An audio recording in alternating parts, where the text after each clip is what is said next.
श्रद्धा आवर बाई लवकर लवकर. अगं आई उरकतीये ना. बरं आई ऐक ना, माझे ना पेपर जवळ आले, तेवढं दाजीला सांग ना मला सोडायला. बरं सांगते मी त्याला. आवर.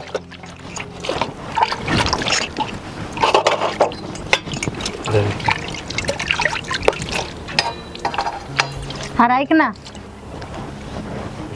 हिचे पेपर चालू होणार आहेत आता.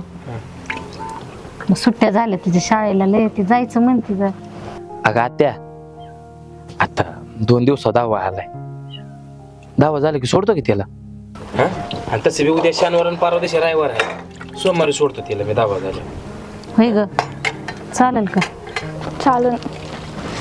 बरं ठीक आहे.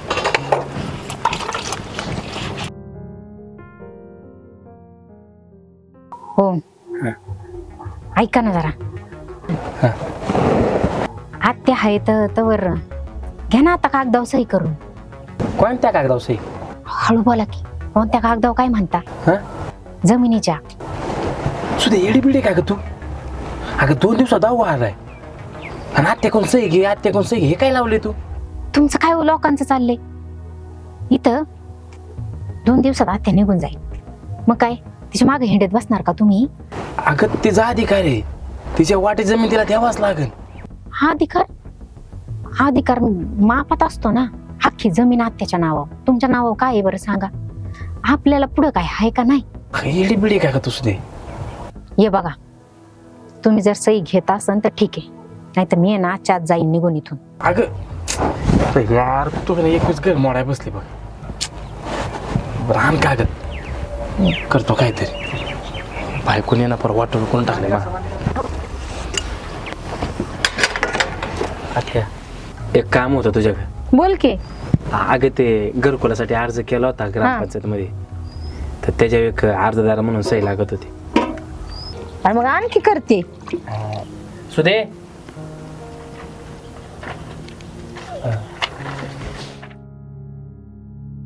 कुठं करायची? काय तर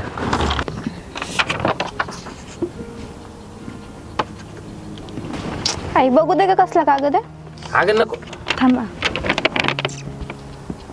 अगं आई, हा ग्रामपंचायतचा कागद नाहीये. आणि मग तुझी नावावरची जी जमीन आहे ना, ती सगळी दाजींच्या नावावर झाली. किसन, अरे तसं वागायला असं वाटलं नव्हतं मला. आत्या ते चुकून झालं.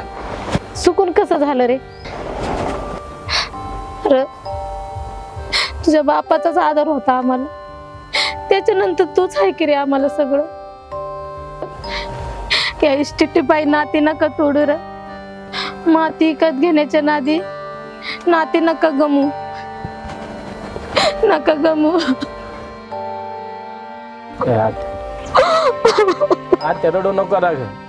अगं तुझे नका माझं सगळं. आता किसन का असं वागलंस रे? का वागलंस असं? अगं आई, अहो भविष्यात आमचं होणार बाळ, त्याचा विचार करून आम्ही असं केलं. अगं पण तो माझाच नातू असणार आहे ना, आणि मी त्याच्या संग असं वागलं असं वाटलं तुम्हाला? अगं माझी 10 एकर जमीन मी माझ्या नातवाच्या नावावर करीन, पण मला वाटलं नव्हतं तुम्ही असं वागाल. माझ्या भावाच्या नंतर तूच माझा सहारा होता, आणि हायच पण. अगं त्याचा विचार केला का आम्ही, म्हणून हे चुकीचं पाऊल उचललं. आता आमच्या ध्यानात ना मानत का खरंच मला चुकलंय. अगं तूच आई आणि तुझ बाप आता आमचं चूक झाली का आत्या? माफ करा आम्हाला. माफ कर नाही चूक. अगं आई बापानं तर तूच आहे. या जमिनीच्या नादात आपला तो वाटा होऊ लागलाय बघ. मला चुकलं मला माफ कर. मला इष्ट नको, मला माही फक्त आत्या पाहिजे, फक्त आत्या पाहिजे.